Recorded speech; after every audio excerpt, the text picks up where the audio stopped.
I'm not going to lie, I may be a little bit obsessed with gut health.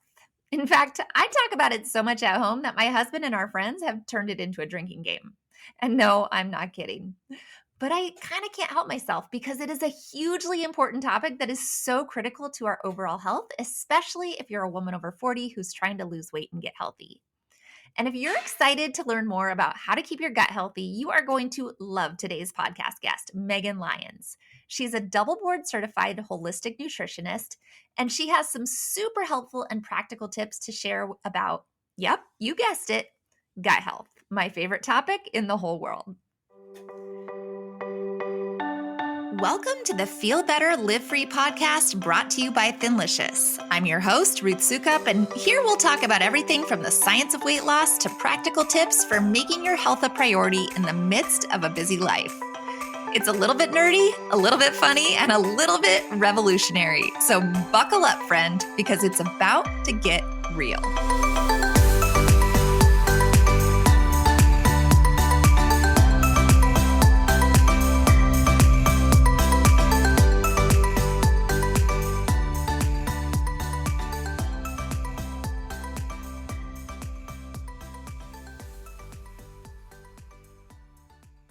Hey there, and welcome back to the Feel Better, Live Free podcast. For those of you who don't know me, my name is Ruth Sukup, and I'm the founder of Thinlicious and the Thin Adapted System, as well as the New York Times bestselling author of 7 books.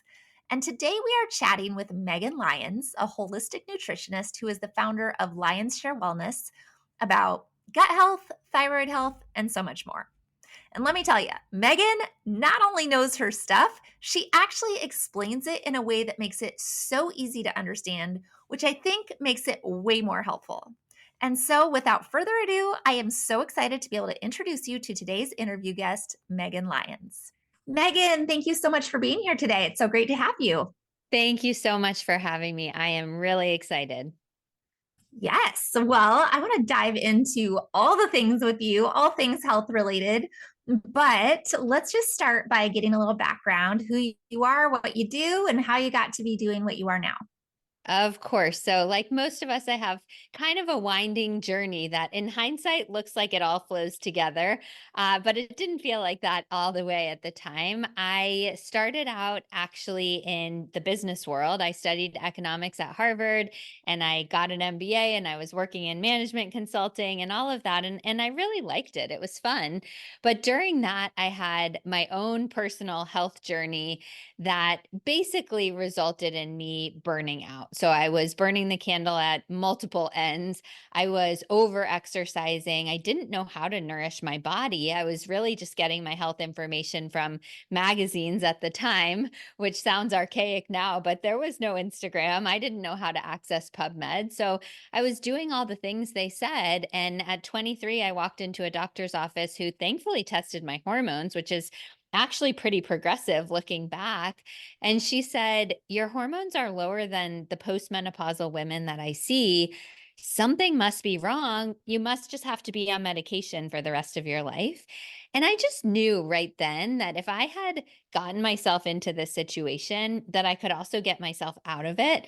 So that started me learning more about true health and nutrition. And once you feel it, it's just really hard not to share it. So I ended up leaving that in 2014 and starting my business, The Lyons Share, and haven't looked back since.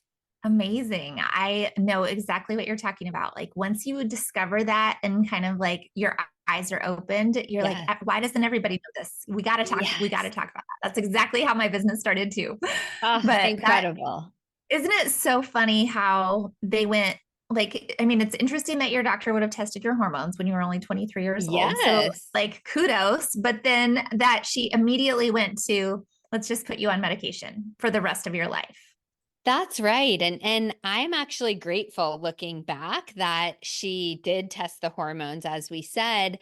But I also understand that at that point, it was abnormal and it was not discussed for a 23-year-old young woman to actually have the symptoms that I was having and to tie it to anything aside from, oh, genetics or that's the way she was born or something went wrong. I think functional medicine and all the related fields have come so far since then that these days it might feel a little bit more normal to think, oh, hormones, is there a lifestyle issue? Is there a nutrition issue?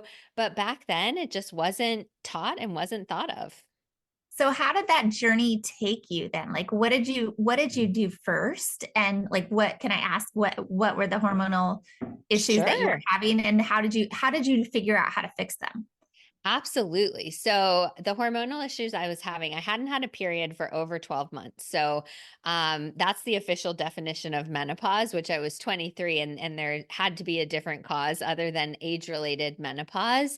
But even more drastic than that in my experience was just the way I felt. I've never been someone since then or before then who feels like I have brain fog, I have low energy. I've always been a high energy person, but I would describe it to my husband and those close to me as like, there's someone living in my head that just is making me be in a bad mood and making me tired.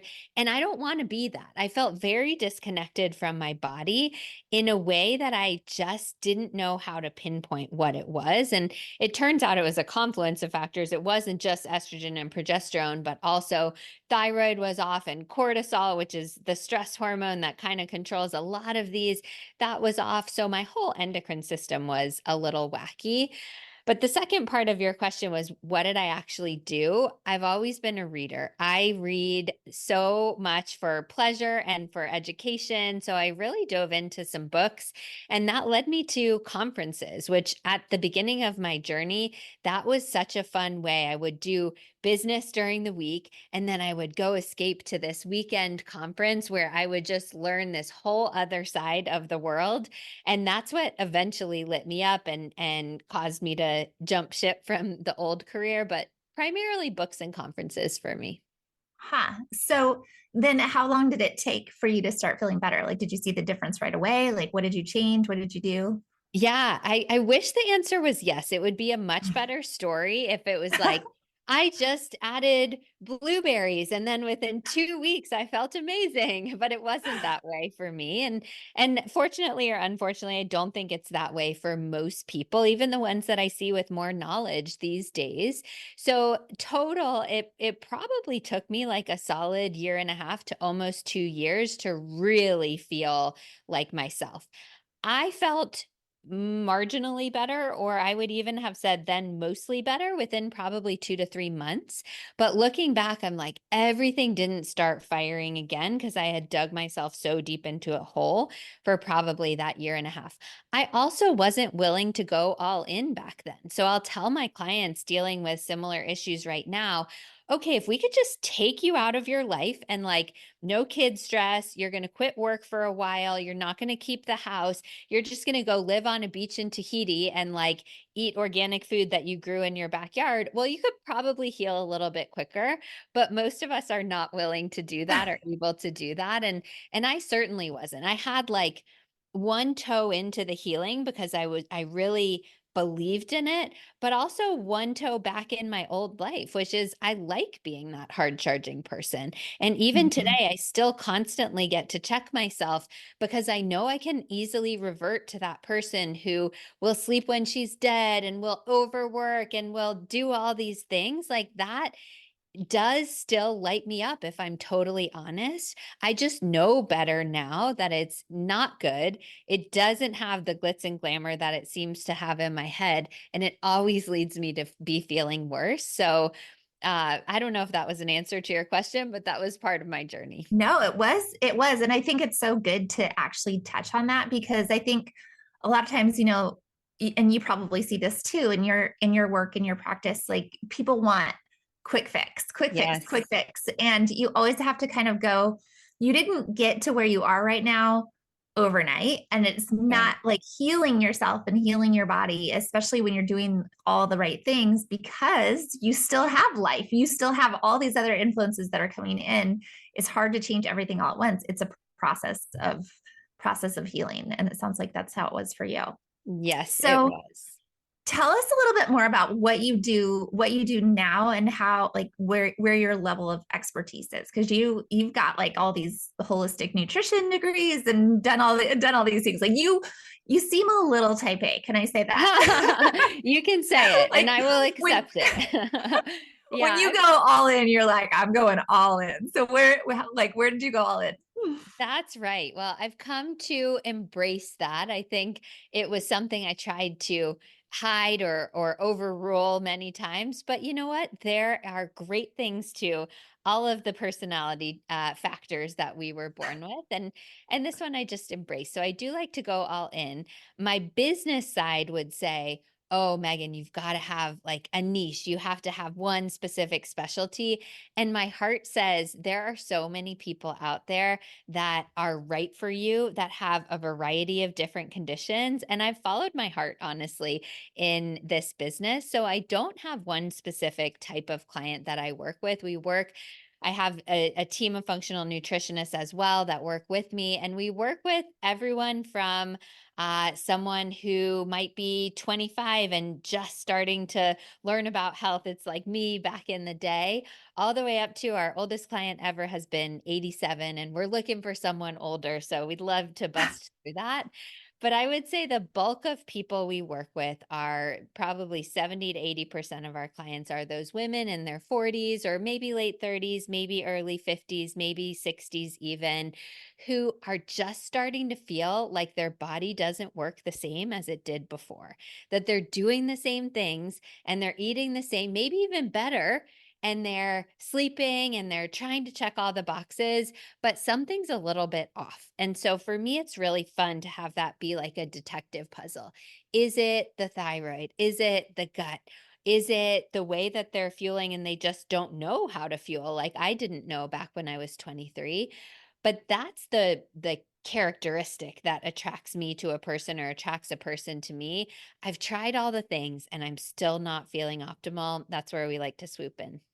I love that. So what do you find, like, that within that kind of population, that's the bulk of your clients that you see in Mhm. that late 30s to, let's say, early 60s range? Yes. What's your first suspicion always? Like, is it usually like, it's this thing, and if it's not this, then we're going to go to here? Like, do you have kind of a hierarchy of what it usually is?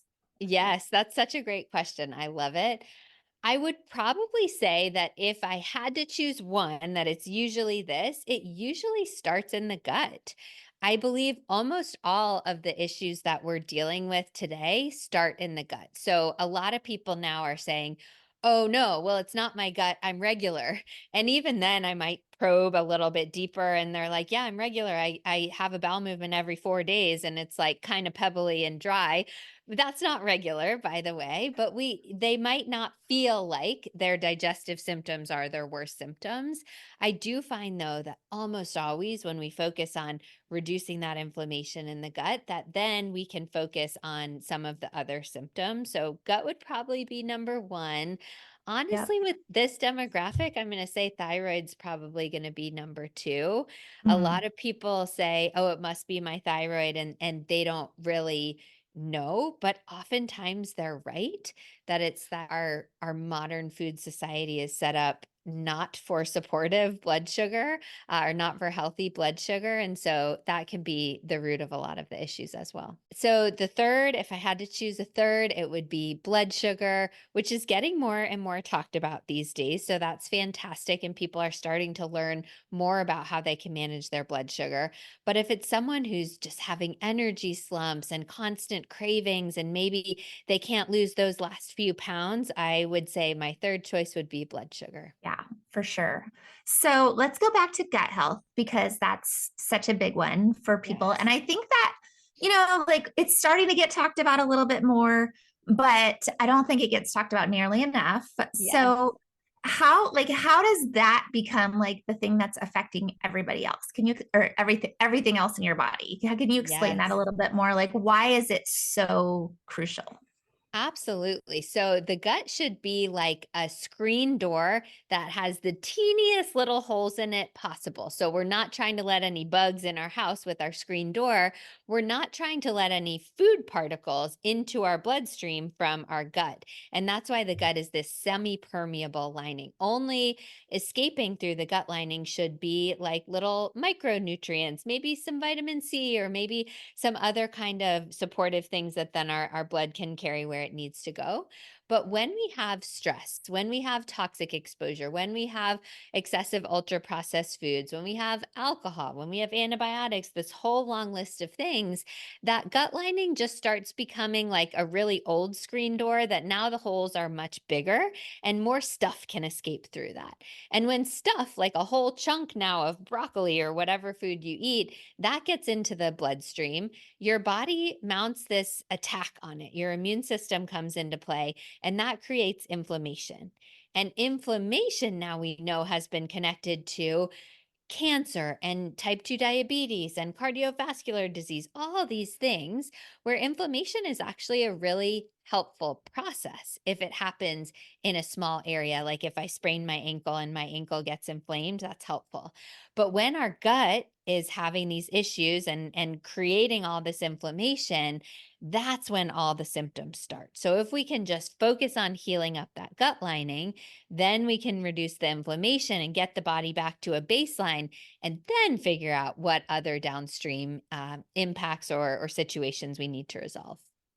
So how does somebody know if they have gut issues? You said like people think, oh, my poop is regular, but like, is Yeah. it like, can you tell by your poop, or is it other things you should look at, or what? Like, what are the big signs? Yeah, really great question. So I can say you can tell your gut is not healthy by your poop. And so the opposite, like a healthy bowel movement should be, we're having it 1 to 3 times per day. So going to the bathroom 1 to 3 times per day. People think that's a lot. People think every 1 to 3 days is more normal, but it's not.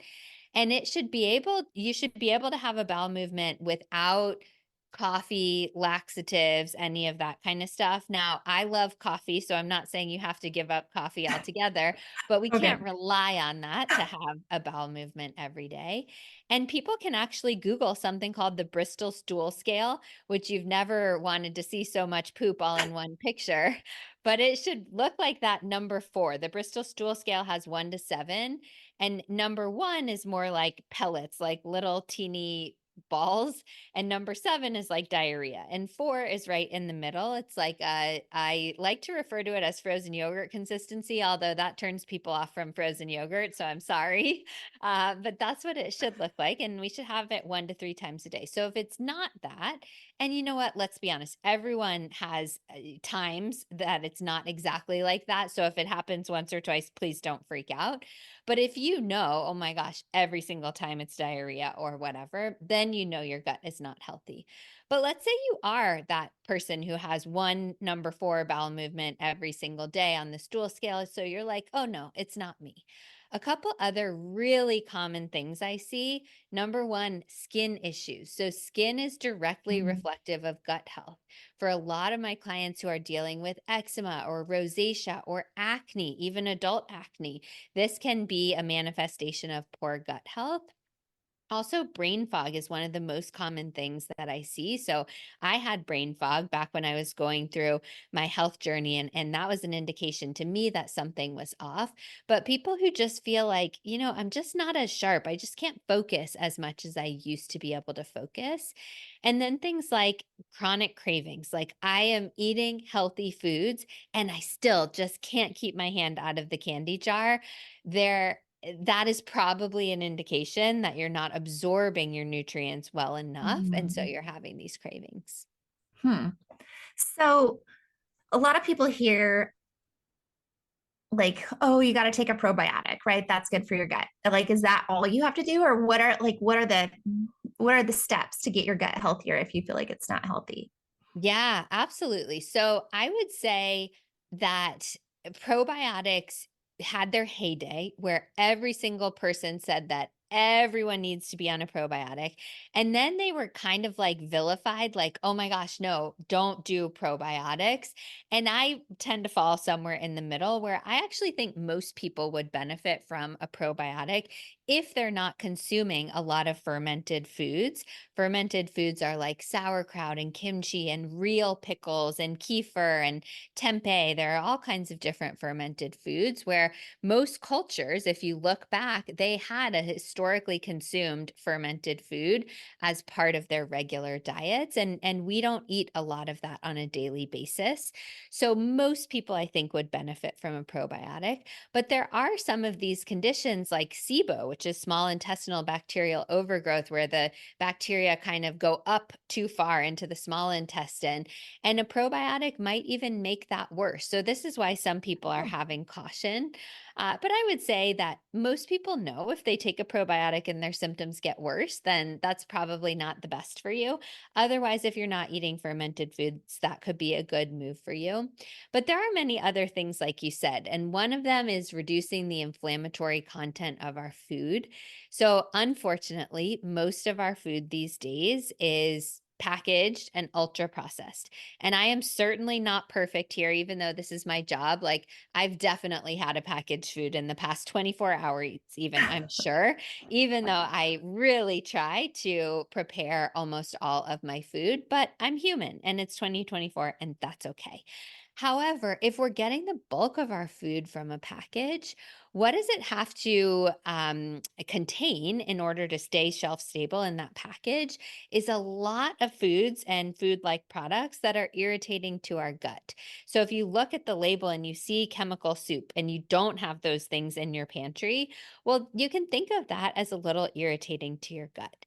And then things like added sugar and alcohol, and even to some extent gluten and dairy, which I don't think everyone has to eliminate gluten and dairy altogether. But if we look at the average American consuming 8 to 14 servings of gluten per day in total, that's a lot. That's too much for the average person's gut health.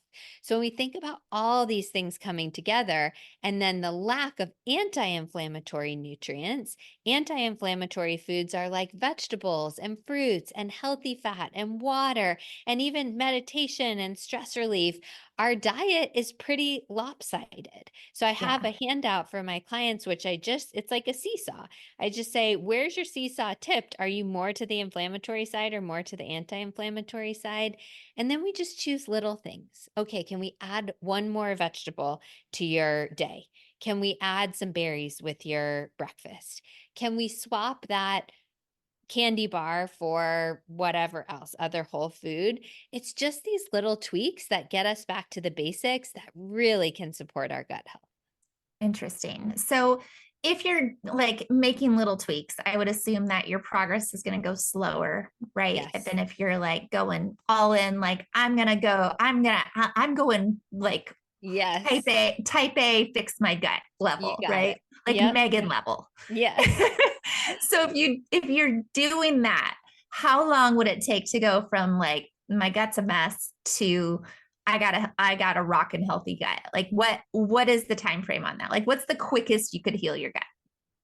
Well, those are two different questions. The quickest you could heal your gut, like all in true type A, I'm going to Hmm. surprise people probably on the underwhelming side and say 3 months because Wow. I know our gut lining actually turns over quite quickly, depending Yeah. on the type of cells within like a week for many of the types of cells in our gut lining. So we can start feeling a difference very quickly.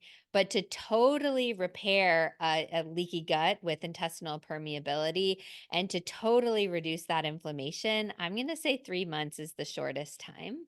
And then let's say, like me with one toe in the healing and one toe in my old lifestyle, if I had had full information, even without going all in, I think I could have done it in 6 months, knowing now what I Okay. did. So I think 3 to 6 months for most people, set your sights on that. And we do want to feel better. If you don't feel better at all within 2 weeks, then that's not the right protocol for you. But just set Interesting. your sights on a little bit longer term to feel fully better. Okay. That's good to know. I feel like that's a good timeline. It's hard to do make any real significant change in your body, I think, in less than 3 months. It just because it all works together and it's all Yes, connected and all the things. that's So, right. speaking of being all connected, let's talk a little bit about thyroid as well, since that's such a Sure. huge issue. So, if like gut is first line of defense, thyroid is next most common. How do you know if you are having some sort of thyroid issue, or what makes you suspect that? Well, I think thyroid issues are very difficult because number one, they are still underdiagnosed. Even though they're being talked about more, most practitioners will just test a TSH, which people have seen on their lab work. And that's not even a thyroid hormone. That's a hormone secreted by your pituitary that alerts your thyroid to produce the thyroid hormones. So if we're just testing that, we're really missing the intricate details of what's going on in the thyroid, but also because the symptoms are so overlapping. And many people are getting gaslit because some of the symptoms, like bloating, constipation, fatigue, stubborn weight gain, or inability to lose weight, insomnia, brain fog, these can be brushed off as like, oh, yeah, everyone feels that way. That's normal. And normal in this case is not optimal. So maybe, yes, the average woman does have brain fog and constipation and inability to lose weight, but that's not what we should be striving for. So it's Right. not optimal.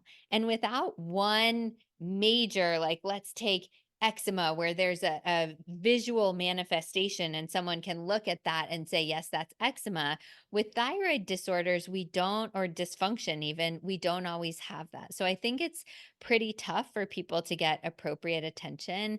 And it's super, super common these days because of all of the stress that we're under and our changing food supply and all those things. Up to 60% of people who have a thyroid disorder or condition don't even know they have it. So I think it's all Wow. those. Yeah, I know. It's Wow. And really yet, thyroid crazy. medication is one of the most prescribed medications out there. Do you think the only way to definitively tell is to get a blood test or have your thyroid tested by the doctor? Yes or no? I mean, if you I take your question for the words that you said, the only way to definitively know, yes, I do think it's a blood Okay. test. So I like to order lab tests only based on my client's appetite for them. If I had my own way and lab tests were free, I would run all the lab tests on every single person because more information is better for me. But some Yeah. people, they feel over tested or that it's not financially feasible or many other reasons why people wouldn't want to get a test. So there are many things that would be supportive of a thyroid condition that honestly don't hurt otherwise, like selenium and zinc are thyroid supportive nutrients. Really focusing on stress and sleep management is big. So we can make some progress even if we don't officially know. But I think Hmm. at the end of the day, the only way to definitively know is to run that full thyroid panel, not just the TSH. Gotcha. But so say you do know that you have a thyroid issue, maybe you've been tested by you, maybe you go to the doctor, they test you, they say, yep, it's a thyroid issue. And immediately they're going to want to put you on Synthroid or something similar, right? So what's your approach to that? I'm assuming you take more of a holistic approach. Yeah, so I do, but again, it's depending on the client. And sometimes I'll talk to their primary care provider, and other times we'll just let the client be the intermediary. Some people are like, I feel so bad right now. I want to take medication and I'll work on actually healing my body. And that's okay. It's totally their perspective. Other people are like, no, let's give it a shot. If I can start feeling better in 3 months, then I can avoid the medication, and that's also great. I know that in the vast majority of cases, we can get people feeling better even without medication, and that's amazing. But sometimes medication is helpful. My only problem with medication is when practitioners slap it on the person without even giving them a consideration or trying anything else. That's where I think Yeah. we've gone wrong. I don't think medication is all evil, though. No, it's not all evil, but there's a lot. There's a lot that is. Yes, I I'll put don't that plug in. disagree. I don't disagree with that. Big pharma is not my favorite. Yes, I hear you. I talk about that a lot. Okay, so what are like the general lifestyle changes that you would recommend somebody, especially a woman in their 40s, 50s, 60s, to make to just overall feel better? Yes. So I have a button that's just outside of arm's reach, but I call it my magic button. It doesn't actually do anything, unfortunately, but I'll show it to my clients and be like, if I could change one thing that would make the most difference in your health, what would it be? And I promise you, 99 times out of 100, they know. We all know. Maybe it's I haven't exercised in 10 years, or maybe it's I'm over exercising. Maybe it's I really am not sleeping, or I'm taking too much metaphorically on my shoulders, or I'm staring at a screen 14 hours a day, or I'm in this toxic relationship. Almost always they know the biggest thing. And so then my job is to help them break it down and figure out how do we actually take action, because knowledge without action is not really that helpful, but it's hard. Let's say someone's issue is stress. Well, that's much easier said than done. Just like, oh, stop being stressed. Well, goodness knows they've thought of Yeah. that before. We just have to figure out how to do it. It's our lifestyle these days where we all think we're super women, and I do too, and we think we should do all of the things all of the time, and that just doesn't usually lead to a healthy lifestyle or body. So that number one is the magic button. What is your thing that we can start making a little bit of progress on? Number two, probably related for most people, which is carving out some time in the day for you. And I know all of the reasons why people's alarm bells are going off saying they can't. Maybe they have a lot of kids and they're working and all of these things. But all of us listening are human, and we do need that little time in the day. One of the major things that helped me in my healing process was my morning routine. I love it in the morning. I don't think it has to be in the morning, but that's my time. I literally have this pink blanket and I like cozy up even in the Texas summer, and I read and I do gratitude and I do these things that don't take very long, but they're soul fulfilling for me.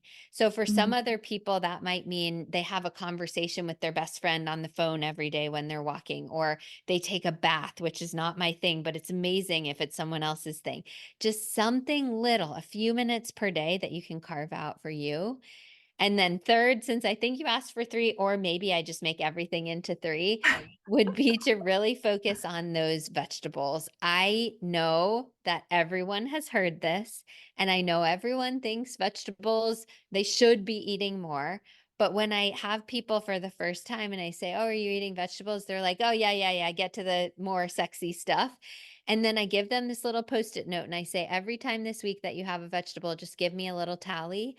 And inevitably, they'll come back and they'll be like, oh my gosh, I thought I was eating really healthily. And there are only 2 on this tally for the week. So I do think Wow. that focusing on that, and not only what we're taking out, like the sugar and all of that kind of stuff, but adding in those vegetables would be my third. Love it. Love it. Such good advice. So, Megan, how can somebody find you to find out more about like helping them with all of these things? Sounds like you really, really know your stuff. Well, thank you. Everything is linked on my website, thelyonsshare.org. So Lyons, Lions, like my name, share.org. I've been blogging every week since 2013. So there's a lot of free information up there if someone just wants to search, and some fun freebies and things like that. And then all the links on how to work with our team are up there as well. Awesome. I love it. And we will make sure to post all of that in our show notes as well. Thank you so much for being here, Megan. This was so helpful and so informative. Thank you. It was fun. All right, friends, that about does it for this episode. I hope that you found this topic as fascinating as I did. And if you know someone else who might be interested, please be sure to send it their way. Then be sure to subscribe to the podcast to be notified of future episodes. And I will see you back here for another new episode very soon.